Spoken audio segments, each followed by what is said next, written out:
여러분이 몰랐던 이슈 속 뒷이야기. 시크릿 저널, 지금 시작합니다.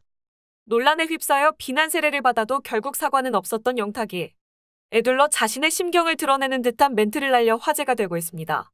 영탁이 대체 무슨 말을 했는지 지금 당장 전해드리겠습니다.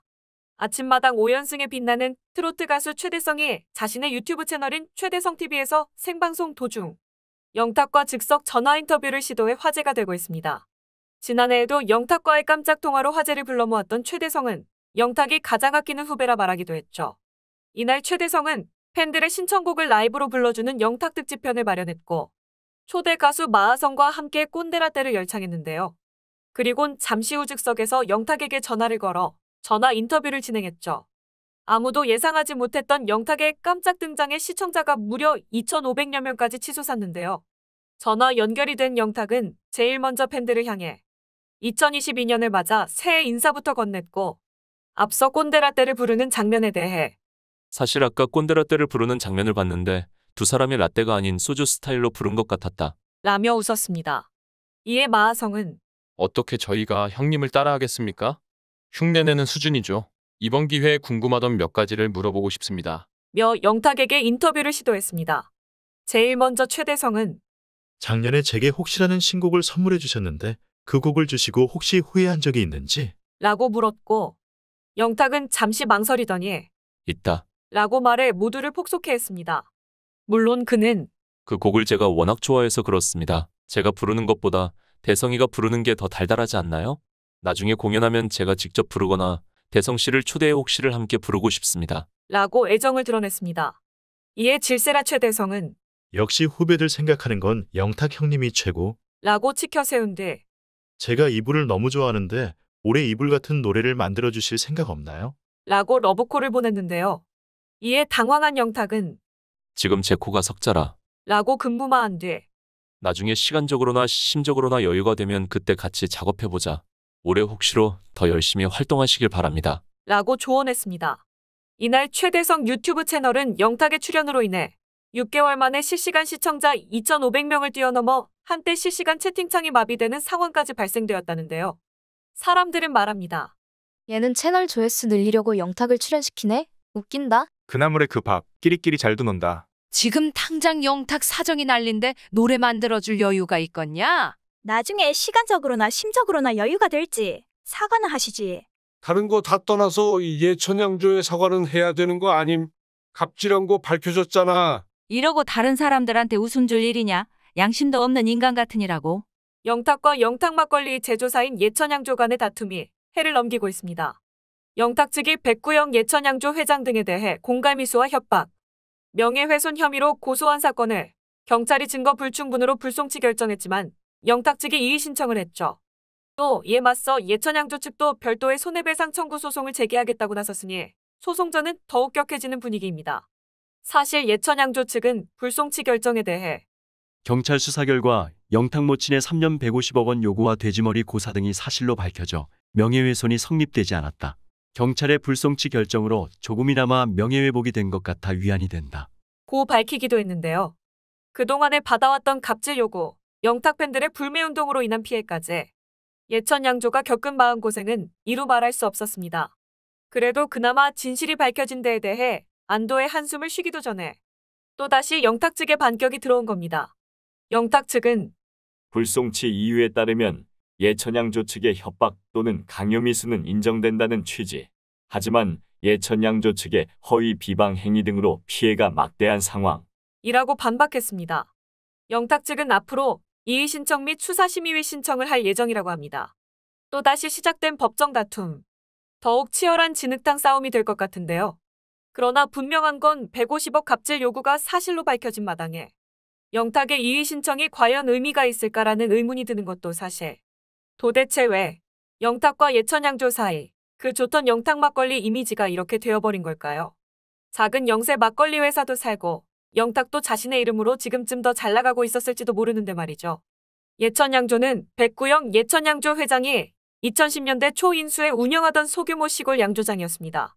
2018년 4월 경북 예천군 용국면에서 농업회사법인으로 전환했죠. 이듬해 공장을 준공했고 2020년 5월 영탁 막걸리를 브랜드화했습니다. 그리하여 같은 해 50억 원의 매출을 올린 예천양조는 동종업계 매출 순위에서 11위로 뛰어올랐습니다. 백 대표 측은 공장 증설 후 본격 생산을 앞두고 막걸리 이름을 고민하다. 예탁, 예천탁주, 진탁, 진짜탁주, 영탁, 백구영탁주, 회룡포 등 4개를 생각했다. 2020년 1월 마침 영탁이 막걸리 한 잔을 부르는 것을 보고 영탁으로 결정하고 지인 소개로 모델 계약을 했다. 라고 영탁 막걸리라는 이름이 탄생하게 된 사연에 대해 설명했습니다. 그렇게 예천양조는 2020년 1월 영탁 상표 출원을 신청했고 4월 1일 모델 계약, 5월 영탁 막걸리를 출시했습니다. 하지만 2020년 7월 특허청은 저명인이 자신의 성명이나 초상을 광고 등에 이용하는 것을 허락하는 권리를 가진 영탁의 승낙서가 필요하다고 했고 영탁 측이 이를 거부하고 되레 자신의 이름을 상표 출원하면서 갈등이 시작됐습니다. 이에 지난해 7월 예천양조 측에 영탁 측이 3년간 150억 원에 달하는 금액을 요구해 재계약이 불발했다. 고 공개하면서 양측 간 갈등은 증폭됐습니다. 예천양조 측은 제품 출시 보름 후부터 영탁 부모님이 공장을 방문하기 시작했다.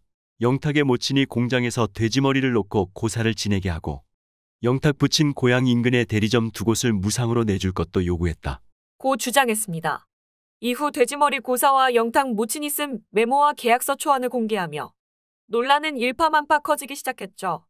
그리하여 영탁 측이 예천양조를 상대로 영탁 표지의 무단 사용 금지와 손해배상 청구 소송에 이어 공갈 협박 등으로 경찰에 형사고소한 사건이 이번에 불송치 결정이 난 겁니다. 백구영 예천양조 회장은 영탁 측과의 소송전으로 우울증에 시달리는 심적 고통을 겪었다. 상표권은 예천양조가 선사용권을 가지고 있어서 영탁 막걸리로 판매하는 데는 법적 문제가 없다. 고 주장했습니다. 또 예천양조 측은 손해배상 소송을 검토하고 있다. 고 밝히고 있어 양측 분쟁은 계속될 전망입니다. 사람들은 말합니다. 영탁 팬들이 불매운동하는 바람에 진짜 얼마나 많은 가맹업자들이 피해를 본 줄 아냐? 제대로 된 진실이 뭔지 현실이 뭔지 파악도 하지 않고 수많은 팬들이 예천양조에 달려가 악플을 달고 불매운동까지 벌여서 그 피해가 고스란히 자영업자들한테 그대로 갔지. 이게 무슨 팬이냐? 깡패지. 실화탐사대가 진실이 뭔지 정확히 밝히려 하니 그것 또한 영탁 팬들이 때로 달려들어서 방영해선 안 된다면 난리를 쳤죠. 정말 집단적인 조직 범죄가 따로 없구나. 욕심이 화를 부른 대표적인 케이스입니다. 작은 막걸리 회사를 얼마나 울고먹으려고 그렇게까지 한다는 게 정말 이해가 안 갑니다. 영탁이는 순간적인 인기에 순수한 마음을 잃었네요. 어찌됐건 그때 했던 홍보로 먹고 사는 놈은 따로 있구만. 보통 유명인을 모델로 이름을 사용할 경우 매출의 몇 프로를 요구해야지. 한꺼번에 150억을 요구한다는 것은 상도덕을 무시하는 지나친 횡포다. 얼마나 떴다고 이런 날강도 같은 짓을 하다니. 이런 무리한 욕심을 내는 놈은 진심 퇴출이 답이다.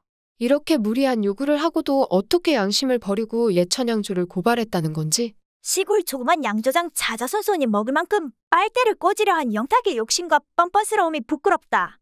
광고 모델만으로도 영탁에게는 황금알을 낳는 거위였을 텐데 그 거위에 배를 가르다니 욕심이 너무 과하다.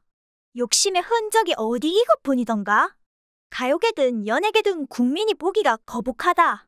막걸리 한 사발 마시고 영탁 그만 나오거나 퇴출되었으면 좋겠다. 천박함이 운 좋게 세상 만나니 고상한 줄 아는갑네. 거짓이 진실을 가릴 수는 있어도 진실이 되지는 못한다. 막걸리 한 병에 고작 몇천 원일 텐데 150억이라니요. 해도 너무하네요.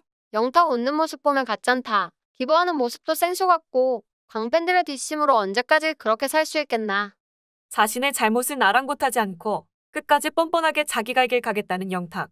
누구는 보호받아야 하고 누구는 천대받아야 할 사람은 아무도 없습니다. 누구라도 함부로 해도 되는 사람은 더더욱 없죠. 누군가에겐 너무나도 소중한 사람, 더 이상의 갑질로 상처받는 사람이 없길 바라며 사과와 반성 없이 언제까지 대중을 무시하고 외면할 수 있을지 끝까지 지켜보겠습니다. 이상 시크릿 저널이었습니다.